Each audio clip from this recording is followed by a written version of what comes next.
I remember what you said about this scene. It couldn't mean love. Now I know what you mean. But I see it all like a movie screen, and I just follow. It took me a long time to hire the person to really run our HR. We don't call it HR, we call it the PET team. It stands for People and Experiences. Her name is Claude Silver. She's our Chief Heart Officer. I believe in branding and positioning. Once I discovered that HR maybe didn't have the best branding, I wanted to make it very black and white of how I thought about it. She, on the org chart, sits ahead of my COO and my CFO.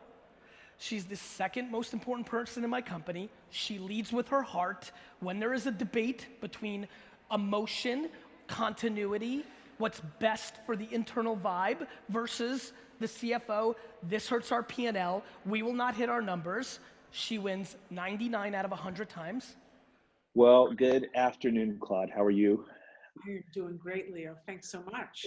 Thanks so much. I am so excited to have you here. And let me introduce you kind of to our audience, because you're reaching a little bit of a new audience, and maybe you've come down to Austin, Texas before, but I represent, all of the Southwest per se.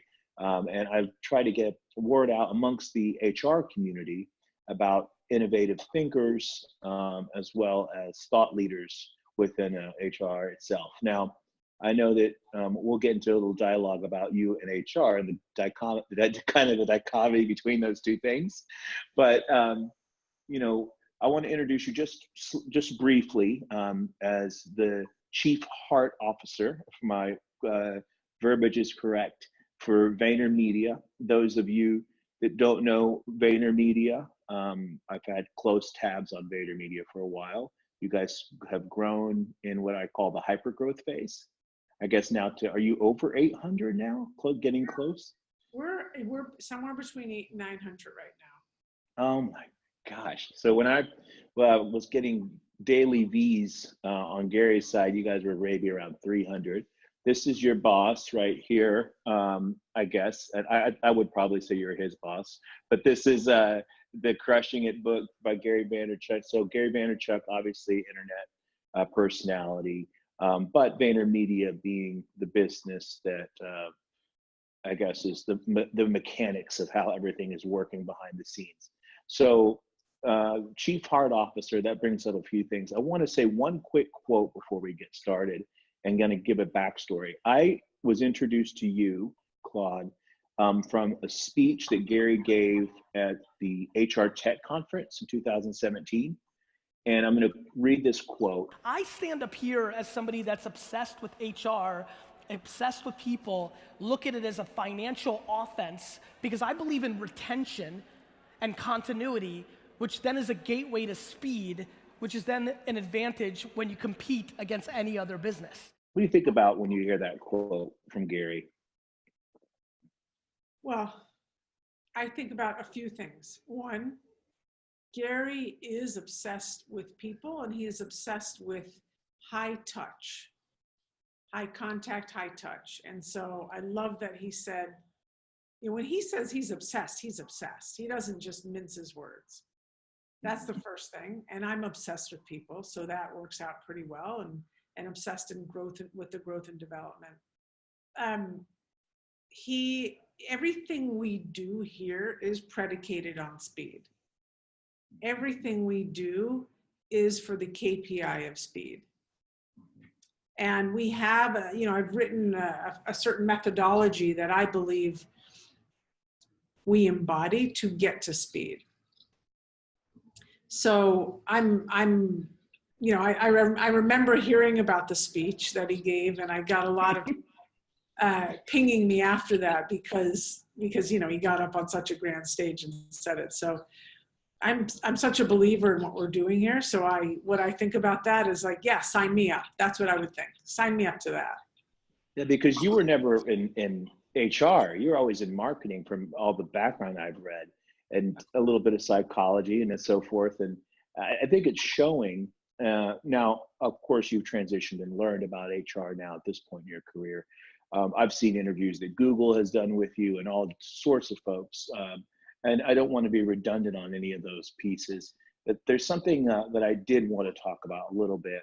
And well, when Gary was giving that keynote, by the way, it was so amazing, you know, that he brought you up and just the incredible respect he had for what your team is doing and what you guys are doing now. I can't imagine where you are now at 900 employees, what's happening. But let's talk about a little bit, if you don't mind, this concept that you painted out in your Google talk, which I'm going to link to this as well, about the honey and the empire. And kind of, this is what you were, I think, referring to when you were talking a little bit about speed. But could you give us a little bit about a little background, kind of what that means to my average HR generalist listening to this, or CHRO listening to this? Yeah, sure. So we do internally refer to our culture as the honey empire. I think it's very important to really note that it's not empire of honey. Honey meaning the care and the friendliness and the collaboration and the we not I type of culture that we have here. Now, some people might call that soft skills. I don't. I really want to throw away the term soft skills. I'm pretty outspoken on that because I think that they're necessary life skills: empathy, self-awareness, kindness, compassion, doing good for others. I think those are all necessary skills, and certainly skills that we use in the outside world. So, you know, why shouldn't we be using them where we spend most of our time? Those skills that's the honey part. That is literally the sweetness, if you will.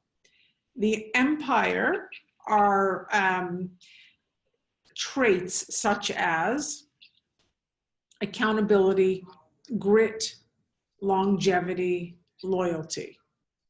So if you take the honey portion, and I know you're going to link to this, the honey portion being connection, driving the trust, creating empathy, creating good feeling. I feel good about you. I care about you. That leads to the empire part, which is really kind of the profit part, the business success part. That's the longevity, that's the resilience, that's the accountability. When you have that whole sandwich together, and of course, this is fluid. It's not just tick one box, it's always happening. That leads to a certain shorthand that you have among teams. I care about you and I trust you. I know you're going to say what you do. When you do it, when you're going to do it, you're going to do it. And we have longevity. You've been with me along the ride. Longevity itself breeds speed. So, yeah, that's what I took away from that. I wanted to just, you said something really interesting to me, which is speed is your number one KPI. But, you know, for our average company, our average CHRO listening to this, how does that scale, and you think, throughout their organizations? If you were to give some advice on that, you know, what would be some best practices there? Yeah. So I love the question, because the answer that I'm going to give you is not only an answer for getting to speed, it's an answer that I believe is the missing piece of corporate culture today, which is bringing humanity back into the workplace. Mm-hmm. So how do we scale that? We scale that with spending enough time with each and every individual to get to know them. That's to get to know what makes them tick, what their grandparents do, where is their dog in the hospital? Did they get engaged over the weekend? Do they like the New York Mets or do they like the New York Yankees? Getting to know people as they are people, that in itself helps us immediately. And you have to spend time with someone to get there. I just cannot read that on their little ADP, two-liner. So we spend enough time with people to understand who they are, what their makeup is. Obviously, we scale that out with their leaders or their managers, who we ask to do the same exact thing. And of course, they build a very different camaraderie than Gary and I are going to build with said person, because they're on the floor with them. Mm-hmm.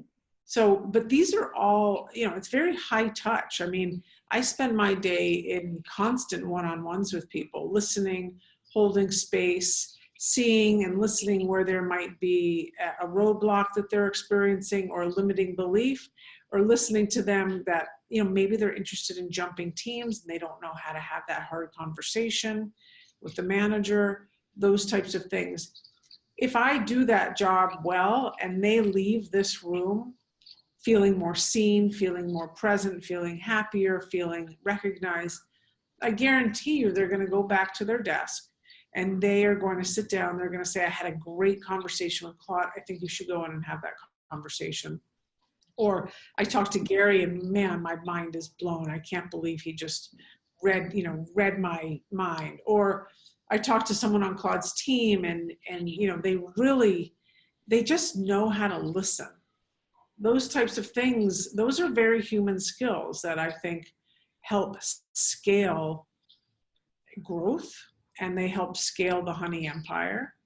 So that's just a snapshot, and that just requires, you know, being the bigger person in every situation, meaning this is not my journey. Look, I've had a phenomenal career and I'm going to continue having a phenomenal career, but I'm here as a guide. I am a guide. They are the hero. They, meaning the employees, are the hero. I am here for them. I am here to serve them. My team is here to service them. I'm very clear on that. Well, that's outstanding. I think it was, you know, Simon Sinek said something that was interesting to me. You probably have seen a lot of his things. He said, you know, a guy walks into in a sales organization to an employee, looks at his numbers, and he says, hey, your numbers are down. You know, we need to get these numbers up or you're going to be terminated in a quarter. A good leader walks in and looks at those numbers and says, what's wrong?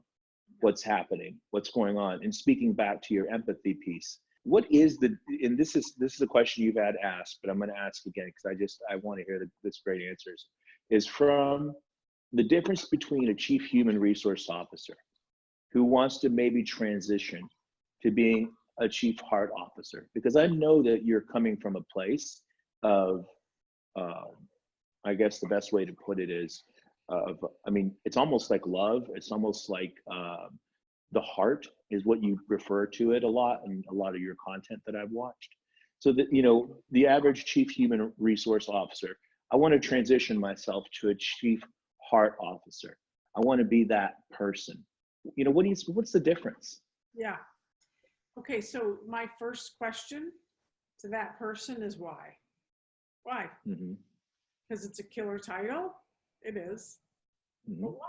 What is it about you? What do you have? What are you going to get out of it? What are you going to give? So this is a very giving role. There is, you know, I can open up my phone right now and there's 299 issues that are waiting for me to answer.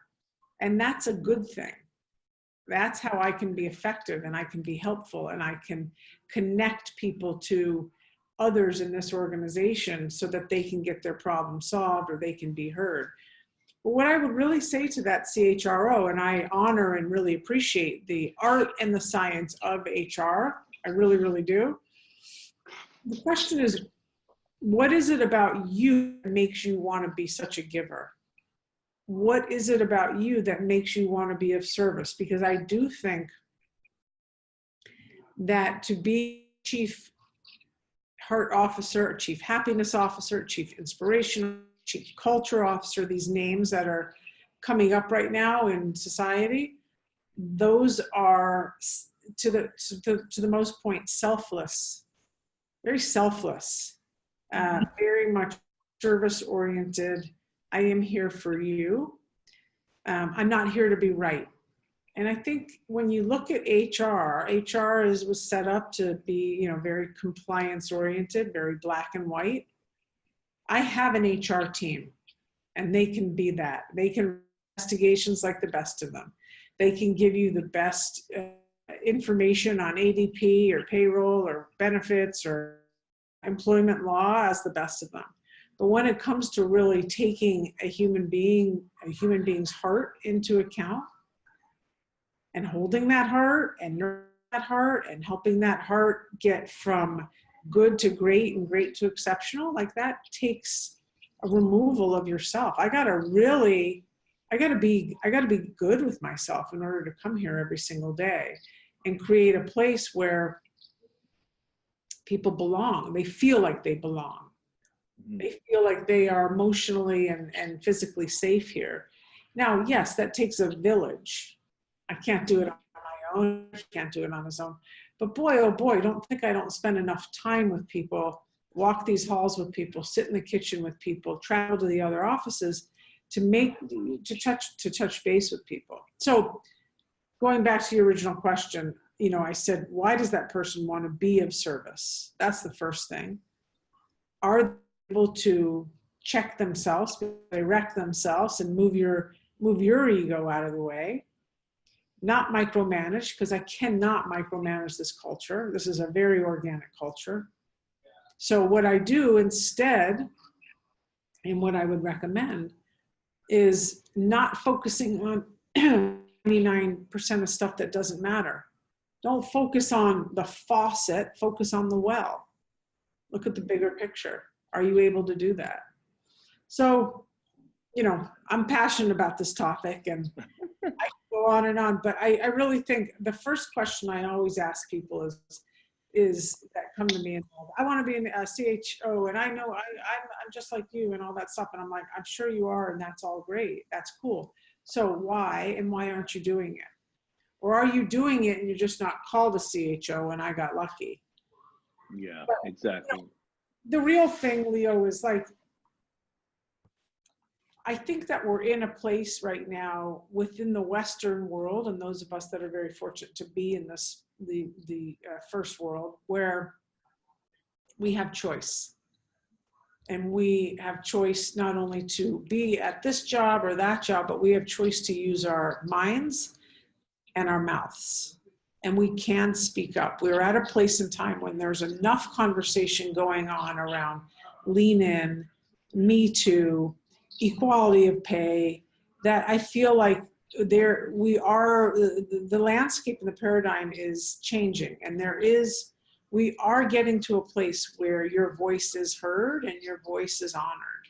It's not perfect and it's not every day, but I feel like there's a movement. So I'm on my soapbox right now, but basically. And I'm 100% with that, because I meet with CHROs on a daily basis, typically, in my position. And I do see the position elevating within organizations as we see the financial suite and the CEO realizing how incredibly important this speed that you're discussing originally was. I'm just nuts about this topic, which is this idea of diversity and inclusion. And, you know, we're challenged, I'll be honest with you, in this ecosystem that we operate in here in sort of the Southwest and areas like this. We're challenged in that area. I'm going to be frank. And so, you know, when you look at the actual mechanisms that are put in place by either your HR team and then, you know, maybe catalyzed by your vision of keeping this diversity and inclusion piece alive and well within either Vayner Media or any other organization. I mean, how would you speak to that, Ethan? So how do we focus in on D&I every day? Yeah. First way that we do it is by being aware that there's an issue and not being under the carpet. The second way we do is, you know, one of the things I changed immediately was we used to hire for culture fit, and now we hire for skill set fit and culture addition, meaning I need to find the best person I possibly can for that data scientist role. However, in looking for that best person, I'm going to look for people who are not identical to me. I want to make sure that I'm looking for people that are of diverse race, sexuality, ethnicity. They may have a seen or unseen handicap, LGBTQ. That is what's going to, if I widen my net and not just go for that perfect person graduated from MIT, wham, bam. But if I look beyond and I look for diversity of thinking and even diversity of values, then I might just bring in more people that add to this multicolored quilt but not just be the same color on the patchwork quilt. I love that. I love that. Yeah, we changed the way we hire. The minute I got into this role, I just was like, culture fit. Just because you like Dave Matthews and I like Dave Matthews doesn't mean that you're going to be the great person here. It means that we're going to be identical twins.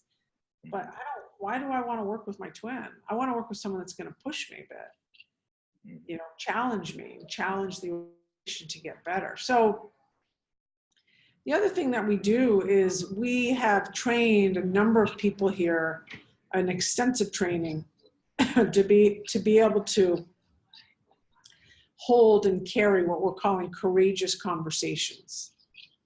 And courageous conversations are conversations that anyone can have with these trained people, trained by a psychotherapist. And the conversations could be anything from, gee, I was in a room earlier today and I thought I heard someone talk about that person's body odor and I feel weird and I don't think it's an HR issue, but I just feel weird and I need to talk to someone about it. Or how about this? I was in my meeting room today and I literally saw a manager point his finger at someone else and shush them. Now that, I don't know how that person feels, but I feel uncomfortable. Who to about that? It's not an HR issue. So those types of conversations, we're calling them courageous, that I think allows us to include people that are feeling other. That's the inclusivity part. Gotcha. This is my big question for you here, and it's a little abstract, but I hope that you'll be patient with me on it. So, I've been consuming your content, Gary's content for many years now, and I think that Gary talks a lot about hustle. He talks a lot about patience. He talks a lot about empathy, and to be frank, those things kind of changed my viewpoint on the way I operate my life, my business, everything else. Have you taken those tenets and built them into the kind of critical conversations you have with employees? And specifically, hustle is one, but patience and empathy, those type of things, we talk a lot about them. Like you said, they're kind of buzzwords, but what does it really look like to be empathetic, and what does it really look like to be patient with an employee? Yeah. Funny enough, I actually think empathy is easier to teach than patience. I think that empathy requires self-awareness, and that is something that we can teach. It's a practice. Self-awareness involves looking at yourself in the mirror and looking at your warts and all, and seeing why you are a micromanager.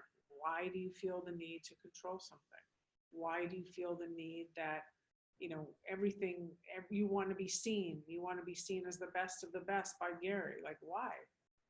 Why is that so important? So that's, I think when you're able to crack the nut of self-awareness and understand what makes you you and how you can basically like scale up or scale down your ego, that allows you to become more empathetic. But you got to be willing to look at your stuff. That's the first thing. Patience, I actually think, is harder to teach. I think that because we all have that pilot light inside of us, and I go to 6 gears, but you might go to 10 gears. You and I are just organized and built very differently. You might be a type A personality. I might be a type B personality. So I think patience is something that you can teach by example. You can explain to someone that it is a marathon, it's not a sprint. You can show them, for example, Gary's life has been a marathon, not a sprint. So I think that you can lead that by example, but ultimately everyone's in a race to get somewhere. And our society is in a race to get somewhere. So yeah. I find that that's a little bit more difficult. Now, the way I conjugate hustle for me, and the way I talk about hustle on the floor here or when I'm out and about, is I equate hustle to hard work. Because the way sometimes the connotation of hustle is very aggro. And really, it's not meant to be aggro. It's meant to be like, what's your work ethic like? Are you going to stay until it's complete? Are you going to work hard, play hard? Are you going to, are you going to have accountability? That all encompasses hustle for me. Not just like, hey, here's the ball, go run with it, go run someplace. That's not what we're talking about. It's intentional running. I got you. So When Gary talked about it a little bit, and I think I think he might have stolen this from you, and we will not say it, but he says like, hey, if you're happy with the 40-hour work week and you're happy, doing that, making 40K a year and going to your sports games with your kids every week, that's who you are. And I'm hearing that kind of echoed a little bit from your sentiment as well.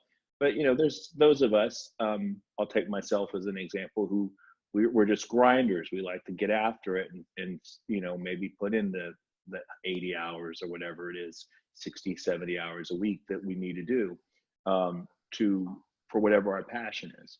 And I'll leave you with this thought. This video really, so you're aware, on this HR blockchain piece that I put together here in Austin. And by the way, we'd love to have you in Austin, and I'm going to try to make that happen. So I'm announcing that here, and I'm going to try to figure out a way to make that happen some way. I know you're crazy busy schedule, but we would have a lot of people to come see you. But I will tell you that from my standpoint, now listening to what you've said and taking in all of these pieces of the content that's been pushed out, I think we can learn a lot here in our ecosystem of HR leaders to perhaps walk away with this idea that, and I'm passionate about the employee's concept of being at work, and like you said, feeling safe, feeling valued. And then I think it was Gary that might have said this, that when you go home, what is work-life balance? I don't know what that means. Does that mean you die when you go home? I don't understand. Are you no longer living when you go home? Work-life balance? I don't get it. So that has to be that passion there that I believe exists. But I really appreciate the time you were able to give us today. Any parting shots for us, maybe? Any parting shots of wisdom that you'd leave for us? Yeah, well, first of all, thanks for having me. And I'm a Santa Fe girl. I grew up in Santa Fe, so I'm all about the Southwest. I love it. Count me in any day. I think the thing I would say, something that we all need to do more of, is listen. Is like listen, like really listen.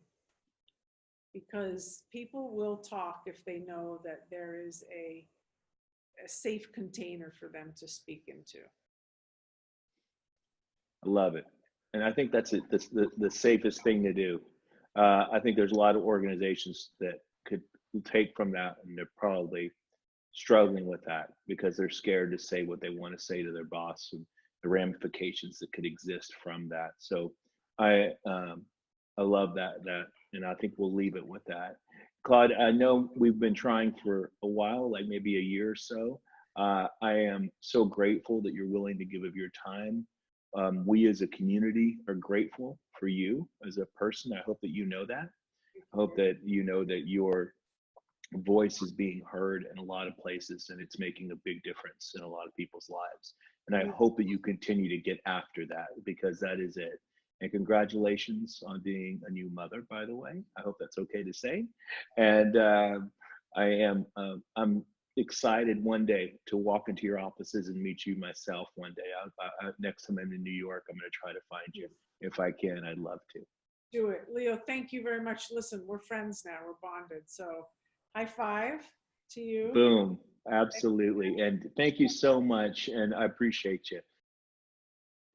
You're moving, you're constantly moving. Like, that's how you have to do it. You just can't just think and ponder and read Medium and wonder and watch one more book and order 10 more Udemy courses and go to 4 more fucking conferences. Enough listening, start doing shit. Don't be scared. Like, it's action, it's going, it's doing.